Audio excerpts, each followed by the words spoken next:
Ayinde. I'm the co-founder and the lead partner for BudgiT. We started BudgiT in 2011. And the whole idea about BudgiT is to make it more simple, accessible for people to understand. The budget, as you know, is always a very technical document that most citizens can't have access or can't understand.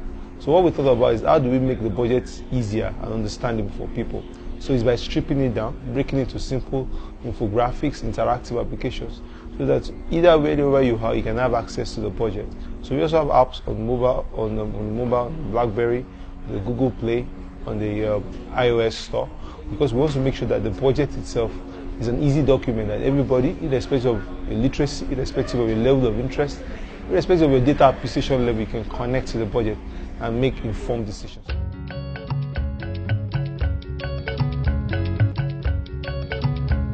We started off using social media and generally internet too to give in 140 characters the content of the budget, key findings, issues that we noticed that are not right in the budget. Just put out those information both on Twitter and Facebook. We started to do infographics, do a one-page analysis of the entire budget, then do sectoral analysis, do revenue projection, do revenue earnings, shortfalls, and all of that. So we started to represent all of that in one-page infographics that is easy to understand across literacy span. As long as you can read, you can look at those infographics and generally get the picture of what the budget is about.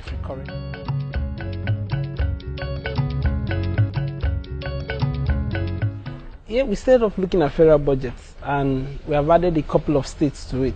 We, as much as possible, where the information is available, we do analysis of the budget. We've done Edo State, we've done Ekiti State, we've done, this year we're going to add more states, Anambra. Last year we did about 7 states. This year we're going to increase it to 14. We have sent people to each of the states. The truth is that when it comes to budgeting, the federal government happens to be the most transparent in terms of providing information about the budget and around the budget to the citizens. The states are not exactly very transparent, aside Edo State that it is there without asking, is available, Ekiti State as well. So some of the other states we have to go beg, use our personal contacts, friends, relatives to get the information.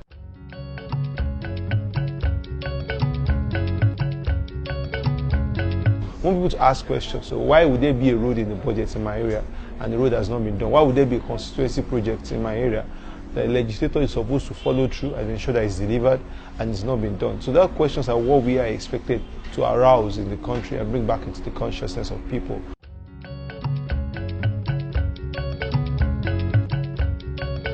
Yeah, the most shocking thing I've found in the budget is why the budget most times does not translate to service delivery.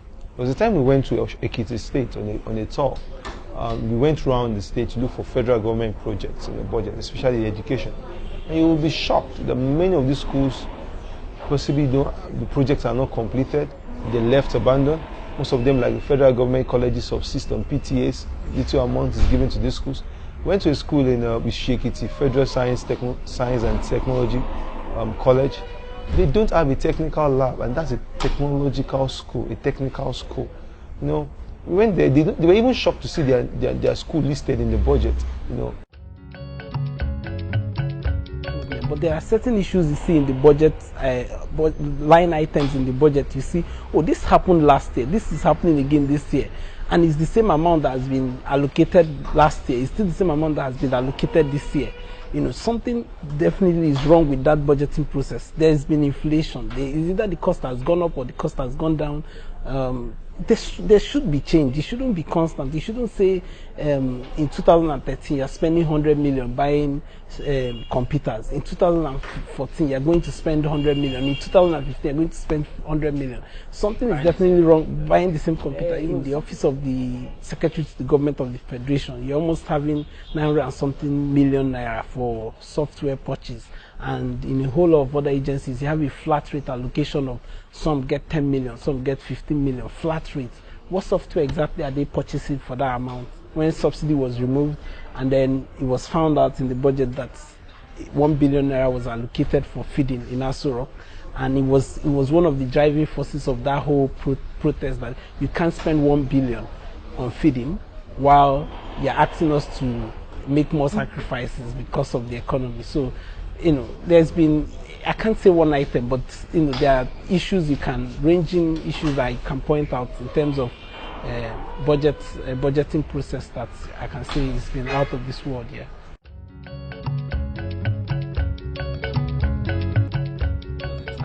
They discovered so many ghost workers, people were no longer in service, and the expectation of every Nigerian is that by next budget, the salary of those people will no longer be featured in the current expenditure. Do you still see the same thing coming back in the budget in the next year from your analysis? We can't exactly say that this year this is the exact amount that will be paid, and this is the number of staff that are on the federal government payroll. So even if you are weeding out ghost workers, there's still a chance that new names can be added, because we don't know the number, so we can't even say exactly when it goes up or when it comes down. There may be, if at all there are numbers, I'm sure it's in dispute, because one agency will have one number, another agency will have a totally different number. So it's not always a very clear cut incident. And like we argue here, if you have discovered more than 40,000 ghost workers on your payroll, somebody was paying them, somebody was receiving that money, there's been not a single persecution arising from incidents of ghost workers, not even one.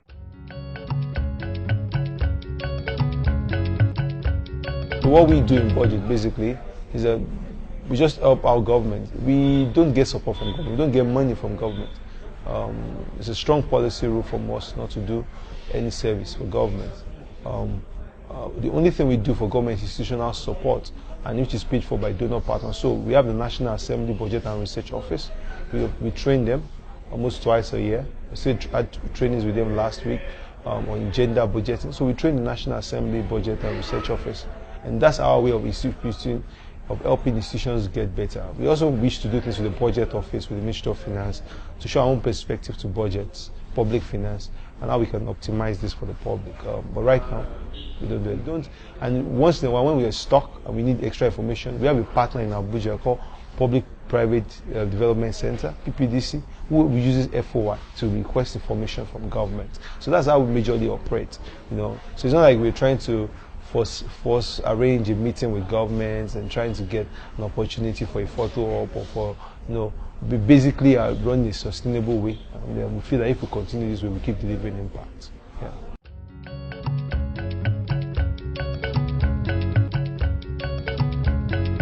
This meeting at the Finance Ministry with select group of CSOs and all of that, but we want it more open. We want people to be able to make their own contribution into the whole process, not just a select group. It should be thrown open so that I know, this year the budget cycle is about to start, and I want the road in my community included. So I know start to, not just lobby my legislator, but start to lobby the executive as well to get it in there. Then we can then lobby our legislator to then help get it approved.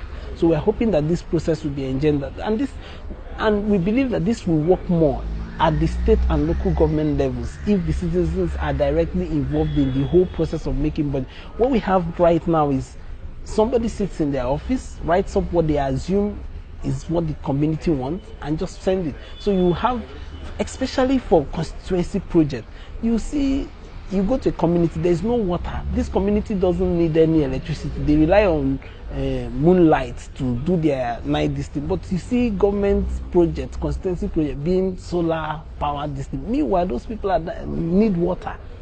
So if they were asked in the budget process, if they were asked what is your need, they probably would have preferred water to solar panels, solar panel street light. So those are the kind of things that we expect we hope to change if the communities are engaged in the budget making process, starting from the executive arm before it gets to the legislatures and then returns back to.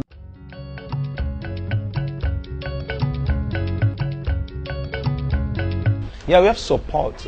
Support from we ourselves. We do infographics for corporate clients. So we have a company that does infographics for corporate clients. Basically, that's a separate entity. What else we do have again is, that's a very small, very, very minute part of our business. The biggest fund still comes from the international donors who believe in transparency, accountability, openness. But what we are doing is not to reach out to government, it's not to bring down government, it's to just ensure that we do democracy the way it should be done.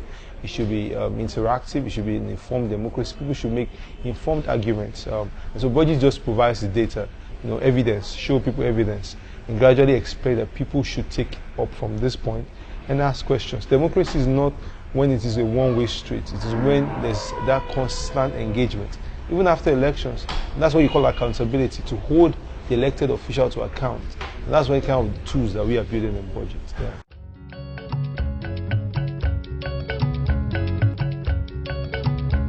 So we built a new tool called Tracker. What Tracker does is that if, for example, the road passing in front of my office is in the budget, and I have seen that 200 million has been awarded for the repair of this road, and I'm sitting here one day, I see bulldozers show up, demolish a portion of the road, mount signboard, move around the whole place for 2 days or 2 weeks and disappear. And then maybe 2-3 months down the line, I read in the newspaper that this road has been completed, right? Tracker will allow me post pictures of this road. It will allow me to link the pictures and the information I've provided on the state of this road and the level of work that has been done on this road. Allow me link that information using this new tool we have built in such a way that the officials at the Ministry of Works that have paid these contractors to do this road, we get that information so that there is a direct citizen evaluation and monitoring of projects.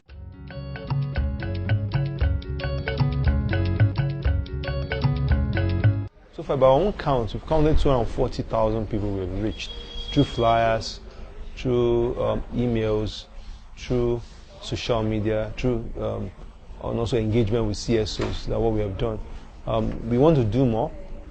We also have to be mindful that we have to take it step by step, and that's the kind of approach that we take in BudgiT, a step-by-step approach so that we can get good results. One of the things we grapple with is after I've seen the budget in nice infographics, what help us next? That's why we have to build Tracker. People can track government projects and say something like this is happening, something like this is happening. We need to get results. So we also built Tracker, which we feel is very, very, very necessary for us to build discussions when it comes to the budget. So I think we're doing fine. Down the line, what have we changed? The level of engagement, the level of interest in budget has risen up. You will see that 5-10 years ago, we're not talking this much about budget, but now we can say we have made a dent around that.